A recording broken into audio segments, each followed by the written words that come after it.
जय हिंद। तो आज चलिए हम लोग संगठन के सिद्धांत पढ़ते हैं।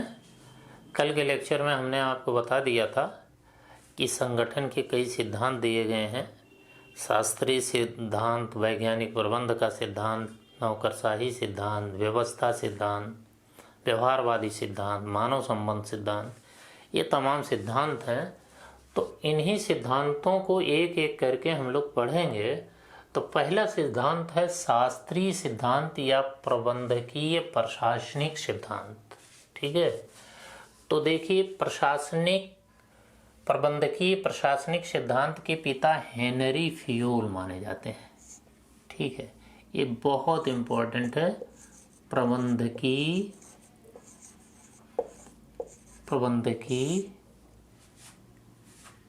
प्रशासनिक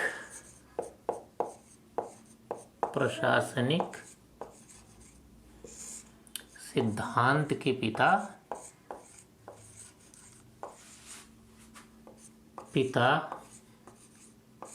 हेनरी फेयोल।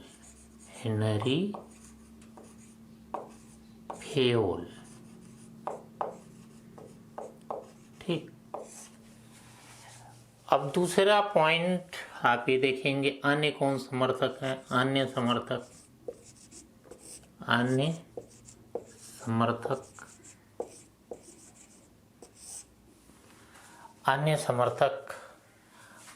समर्थक हैं इसके उर्बिक, लूथर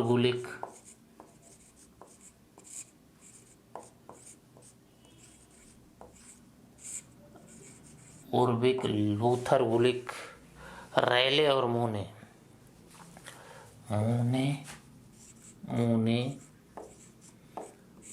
और रैले, फालेट हैं, ये सब हैं, और मूने। ठीक है, मूने ये है। अब देखिए ये सिद्धांत क्यों आया है। तो सिद्धांत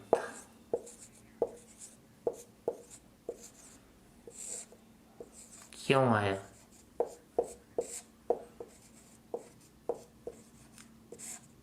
आया, तो सिद्धांत का कारण ये माना जाता है कि वैश्विक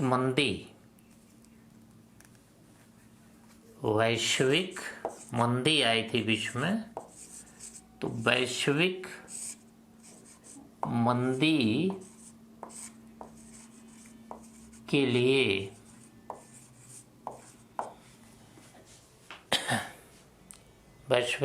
के लिए मजबूत संगठन जरूरी था। मजबूत प्रशासनिक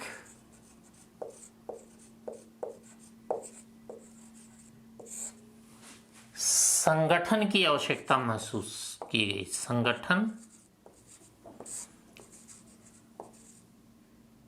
की आवश्यकता महसूस की गई।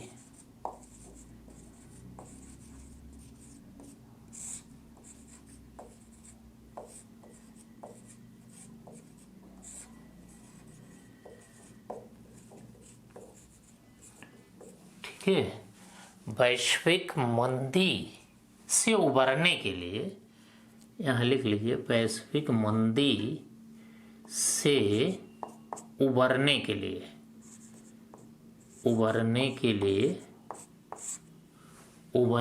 लिए मजबूत प्रशासनिक संगठन की आवश्यकता महसूस की गई। वैश्विक मंदी आप जानते हैं 1929-30 में आई थी। तो इस मंदी से उबरने के लिए मजबूत प्रशासनिक संगठन की आवश्यकता महसूस की गई। ठीक है, तो इसीलिए आया ये अस्तित्व में। तो इसने कहा, इस सिद्धांत ने कहा कि सार्वभौमिक वैज्ञानिक सिद्धांत बनाने की आवश्यकता है। तो इसने ये कहा कि इसके लिए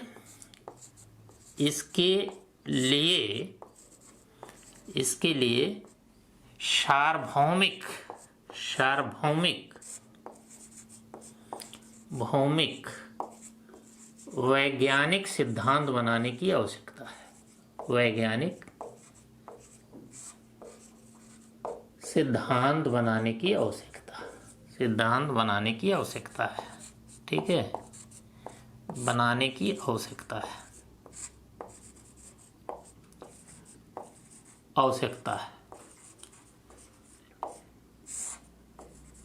ठीक है, तो इसीलिए वैश्विक मंदी से उबरने के लिए मजबूत प्रशासनिक संगठन की आवश्यकता महसूस की गई।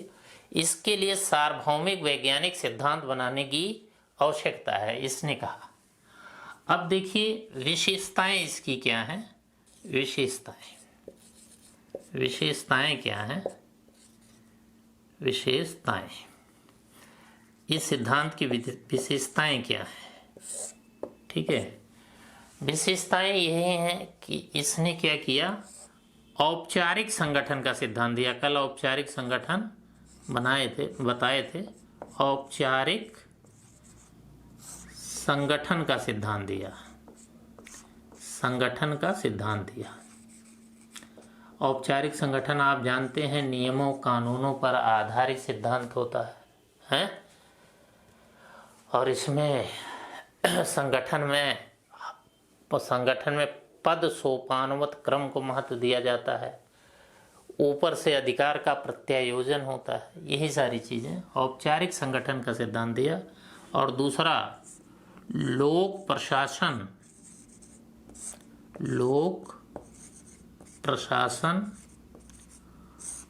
और निजी प्रशासन में अंतर नहीं किया। और निजी प्रशासन में अंतर नहीं किया। कहा प्रशासन होता है, संगठन होता है, उसमें कोई अंतर नहीं। प्रशासन में अंतर नहीं किया। ठीक है, अंतर नहीं। तीसरा तथ्यों पर अधिक बल दिया, मूल्यों की उपेक्षा की। तथ्यों पर बल दिया, मूल्यों की उपेक्षा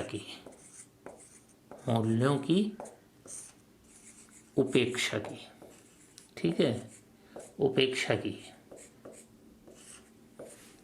ठीक है, तो इसने ये नहीं बताया कि संगठन क्या होना चाहिए। इसने तथ्य पर बल दिया कि जो वर्तमान समस्याएं हैं उन समस्याओं का निराकरण कैसे किया जाए। तो वो मूल्यों के आधार पर निराकरण नहीं हो सकता, तथ्यों के आधार पर ही हो सकता है।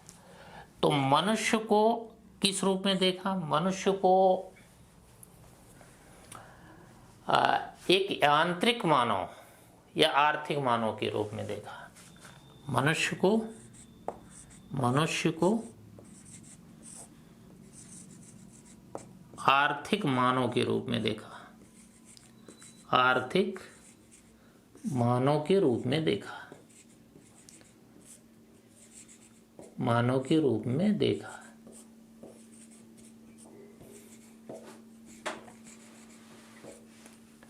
आर्थिक मानव के रूप में देखा। मतलब जिस चीज में मनुष्य का हित है उसी को, जिस चीज में मनुष्य का आर्थिक हित है वही चीज शुभ माना, वही चीज नैतिक माना, और बाकी चीजें बेकार हैं। मतलब भावना, मूल्य, नैतिकता, इन सब चीजों को महत्व नहीं दिया इस सिद्धांत ने। तो आपको केवल इतना जानना है कि वैश्विक मंदी से उबरने के लिए मजबूत संगठन की आवश्यकता महसूस हुई।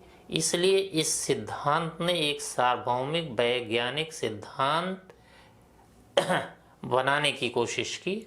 और इसकी विशेषताएं ये हैं कि ये औपचारिक संगठन का सिद्धांत है, लोक प्रशासन और निजी प्रशासन में अंतर नहीं करता, तथ्यों पर बल देता है, मूल्यों की उपेक्षा करता है, मनुष्य को आर्थिक मानव के रूप में देखता है। और औपचारिक संगठन है तो इसका मतलब एक यांत्रिक संगठन की बात करता है। तो ये सारी चीज़ें बहुत इम्पोर्टेंट तो नहीं हैं। इम्पोर्टेंट ये है कि प्रमुख सिद्धांतकार। ठीक है, तो अब इस सिद्धांत में जो प्रमुख सिद्धांतकार हैं उनके बारे में बताते हैं। प्रमुख सिद्धांतकार,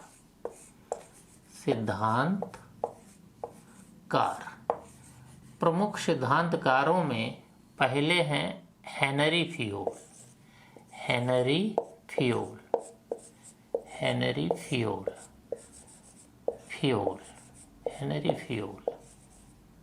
ठीक, हेनरी फ्योल। तो हेनरी फ्योल ने एक पुस्तक लिखी, उनकी पुस्तक का नाम है जनरल एंड इंडस्ट्रियल मैनेजमेंट। पुस्तक इनकी है जनरल एंड इंडस्ट्रियल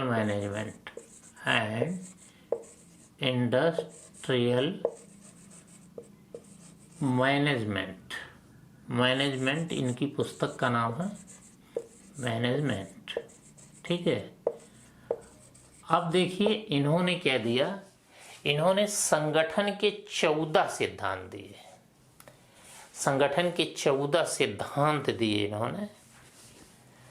तो ये इंपॉर्टेंट चीज है, संगठन के 14 सिद्धांत दिए। संगठन के 14 सिद्धांत दिए।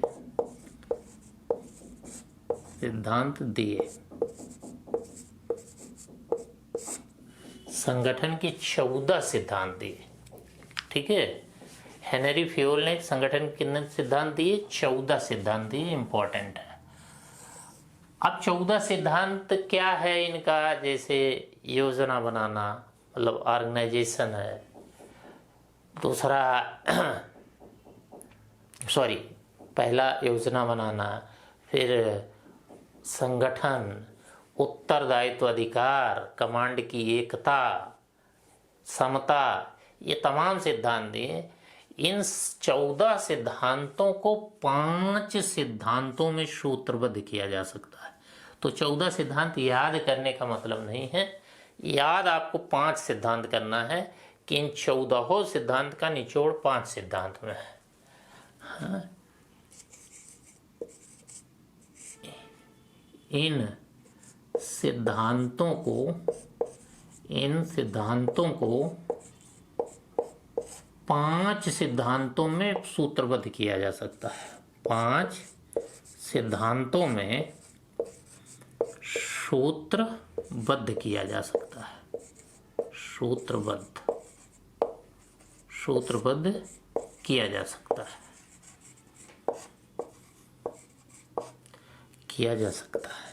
कौन कौन 5 सिद्धांत हैं? पहला है प्लानिंग।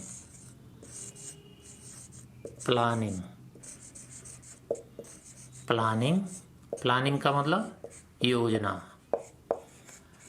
दूसरा इनका सिद्धांत है ऑर्गेनाइजेशन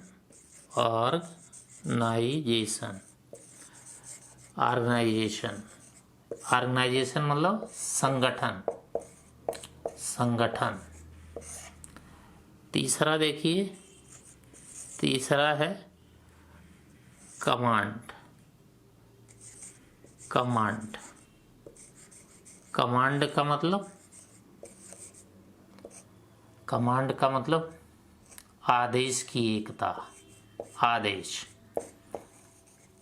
कमांड का मतलब एक तरह से आदेश होता है। चौथा देखिए, कोऑर्डिनेशन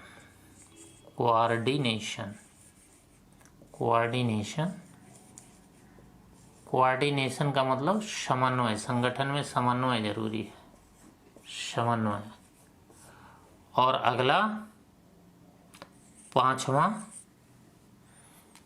पांचवा आपका कंट्रोल, नियंत्रण। कंट्रोल का मतलब नियंत्रण।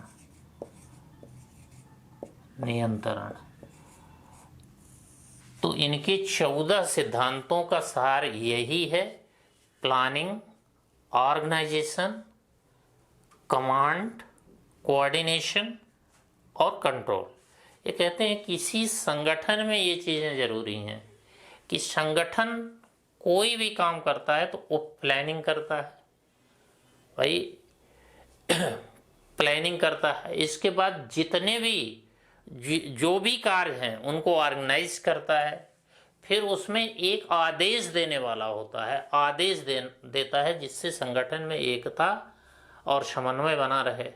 तो आदेश की एकता जरूरी है, और आदेश की एकता तभी हो पाएगी जब संगठन पद सोपानवत क्रम में हो, ऊपर का अधिकारी नीचे के अधिकारियों को आदेश दे, तभी आदेश की एकता बनी रहेगी।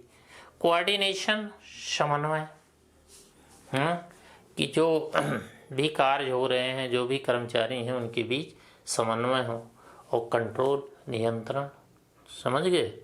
तो कहता है कि ये भियोल कहता है कि कोई भी प्रशासनिक संगठन मजबूती से तभी काम कर पाएगा जब उसमें इतनी चीज़ें हों: प्लानिंग, ऑर्गेनाइजेशन, कमांड, कोऑर्डिनेशन और कंट्रोल। ये क्रम से आपको याद करना होगा। मतलब आप देख रहे हैं ये क्या है, POC, इस टिपर सी का क्या मतलब है ये आपको देखना होगा। POCCC, तो ये क्रम होना चाहिए। पहले C का मतलब कमांड, दूसरे C का मतलब कोऑर्डिनेशन, और तीसरे C का मतलब कंट्रोल होता है। तो ये हेनरी फ़ियोल है। तो हेनरी फ़ियोल में जितनी चीज़ें बताई हैं हमने, सारी चीज़ें इम्पोर्टेंट हैं। इनकी पुस्तक जनरल एंड इंडस्ट्रियल मैनेजमेंट है। कितने सिद्धांत दिए? 14 सिद्धांत दिए। इन 14 सिद्धांतों को कितने पॉइंट में सूत्रबद्ध किया जा सकता है? 5 पॉइंट में: planning, organisation, command, coordination and control, PCCC।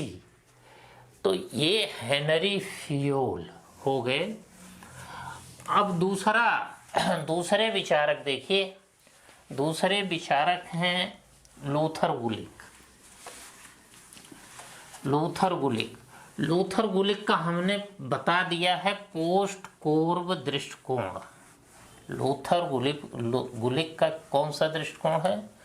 Post कोर्ब दृष्टिकोण। लूथर गुलिक, तो ये देखिए लूथर गुलिक हैं दूसरे। लूथर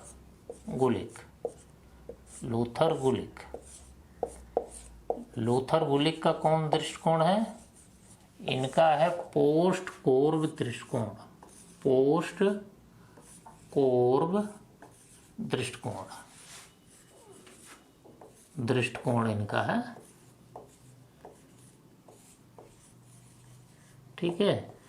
पोस्ट कोर्ब दृष्टिकोण मतलब प्लानिंग, ऑर्गेनाइजेशन, स्टाफिंग, डायरेक्टिंग और कोऑर्डिनेशन, CO से, R से, हाँ कोर्ब है ना। Planning, organisation, staffing, directing, coordination, reporting and budgeting. ये लूथर गुलिक का ये है। और तीसरा 4P है। 4P संगठन के आधार 4P बताते हैं ना। 4P में कौन है? 4P में आपको बताया था पर्पज, दूसरा कौन बताया था? प्रोसेस,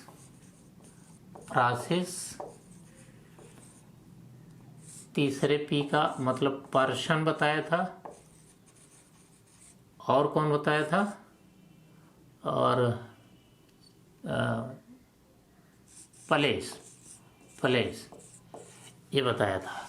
और उसमें पोस्ट कोर में planning, organisation, staffing, directing, coordination, reporting and budgeting वो पहले पढ़ा चुके हैं।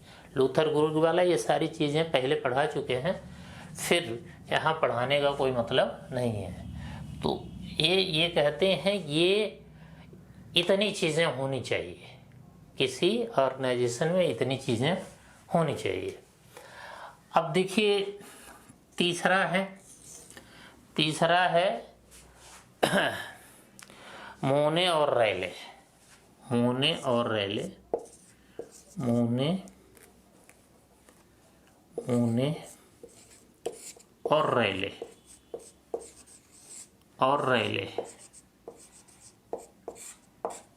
ये 4 सिद्धांत देते हैं। 4 सिद्धांत देते हैं। 4 सिद्धांत देते हैं। मोने और रैले 4 सिद्धांत देते हैं। तो मोने और रैले कौन से 4 सिद्धांत देते हैं? पहला है पद सोपान का सिद्धांत। पद सोपान का सिद्धांत। सोपान का सिद्धांत, पद सोपान का सिद्धांत। दूसरा है श्रम विभाजन या कार्यात्मक सिद्धांत। श्रम विभाजन, श्रम विभाजन या कार्यात्मक सिद्धांत। कार्यात्मक सिद्धांत, श्रम विभाजन या कार्यात्मक सिद्धांत। अगला तीसरा समन्वय का सिद्धांत। समन्वय का सिद्धांत, समन्वय का सिद्धांत। अगला लाइन एवं स्टाफ का सिद्धांत। 14 लाइन एवं स्टाफ का सिद्धांत। स्टाफ का सिद्धांत कहते हैं किसी भी संगठन में ये 4 चीजें होनी जरूरी हैं। एक तो पद सोपान का सिद्धांत। पद सोपान आपको डिटेल से बताया जाएगा। मोटे तौर पर यही समझिए कि एक श्रेणी व्यवस्था कि ऊपर का अधिकारी अपने नीचे के अधिकारी को आदेश देगा, नीचे का अधिकारी अपने नीचे के अधिकारी को आदेश देगा, वही पद सोपान। हाँ, जैसे नायब तहसीलदार, तहसीलदार, फिर एसडीएम, फिर एडीएम, फिर डीएम, इस तरह से पद सोपान होगा। ठीक। तो किसी संगठन में कमांड की एकता बनाए रखने के लिए, निर्देशन की एकता बनाए रखने के लिए पद सोपान का सिद्धांत जरूरी है। श्रम विभाजन या कार्यात्मक सिद्धांत कि काम को बांट दीजिए, काम को बांट दीजिए तो काम आसानी से हो जाएगा, ये श्रम विभाजन का सिद्धांत है। समन्वय का सिद्धांत, तो काम बांटने से ही काम नहीं चलेगा, सबके कार्यों में समन्वय होना चाहिए। लाइन एवं स्टाफ का सिद्धांत, देखिए लाइन एवं स्टाफ का सिद्धांत आपको बताया जाएगा। लाइन का मतलब सूत्र है। तो ये कोई भी संगठन होता है, कुछ लोग आदेश देने वाले होते हैं और कुछ लोग आदेशों का क्रियान्वयन करने वाले होते हैं, या ये कहिए कि कुछ लोग ऐसे होते हैं जो अधिकारियों को सुझाव देते हैं, लेकिन आदेश कौन देता है? अधिकारी। जैसे तो जो आदेश देने वाले लोग होते हैं उनको लाइन कहते हैं, और जो आदेश का क्रियान्वयन करने में सहयोग देते हैं उनको स्टाफ कहते हैं। समझ गए? कि अब देखिए, जैसे सेना में आदेश देने वाला कौन होगा? जो कमांडर होगा, वो लाइन होगा, वो लड़ने नहीं जाता। और स्टाफ कौन होगा? वही सिपाही वगैरह होंगे। या सरकार के किसी संगठन में देखिए कि लाइन कौन होगा? लाइन लाइन वही होगा जो, जैसे जो विभाग हैं या जो मंत्रिपरिषद है, मंत्री हैं, वो लाइन होंगे। और उस विभाग